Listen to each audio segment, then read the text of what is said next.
Japan karate association of India గండిపేటలోని ఖానాపూర్లో వేసవి శిక్షణ శిబిరాన్ని ప్రారంభించింది. ఔత్సాహికులైన నిరుపేద చిన్నారులకు ఉచితంగా కరాటే ట్రైనింగ్ అందిస్తున్నారు. Kindness charitable trust chairman Ravinder ఈ శిబిరాన్ని ప్రారంభించారు. సమ్మర్ హాలిడేస్లో ప్రతి ఒక్కరూ ఈ అవకాశాన్ని సద్వినియోగం చేసుకోవాలని ఆయన సూచించారు. త్వరలోనే జపాన్ కరాటే అసోసియేషన్ ఆఫ్ ఇండియాతో కలిసి అంతర్జాతీయ టోర్నమెంట్ నిర్వహించనున్నట్లు ఆయన ప్రకటించారు.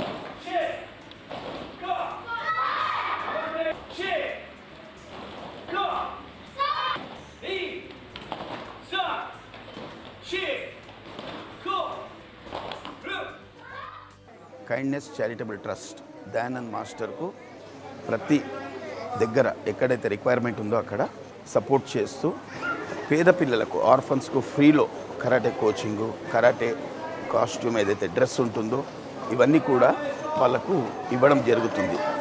ఇవన్నీ కూడా ప్రతి ఒక్కరికి అందజేయాలని ఈరోజు టీ న్యూస్ ద్వారా ఈ అవకాశాన్ని అందరూ దాన్ని బెనిఫిట్ పొందాలనేది మా ఆలోచన.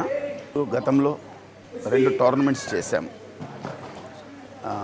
ఈసారి ఇంటర్నేషనల్ టోర్నమెంట్ తెలంగాణలో జరగాలనేదే ఇప్పుడు మా ప్రయత్నం అంతా. అది కూడా అతి త్వరలో మేము అందజేస్తాము. దానికి మీ అందరి సపోర్టు, ప్రతి ఇంట్లో ఒక్కరు కానీ ఇద్దరు కానీ కరాటే ఫైటర్స్ ఉండాలి. ఆత్మరక్షణ, సెల్ఫ్ డిఫెన్స్, ఒక కాలనీ, ఒక సొసైటీ ఎక్కడ వాళ్ళు నివసిస్తున్నా 4 కరాటే ఫైటర్స్ ఉన్నారంటే ఆ కాలనీకే ఒక ధైర్యం. ఆ ధైర్యాన్ని ప్రసాదిస్తున్న దయానంద్ మాస్టర్ ఎంత కృతజ్ఞతలు చెప్పుకున్నా చాలా తక్కువనే.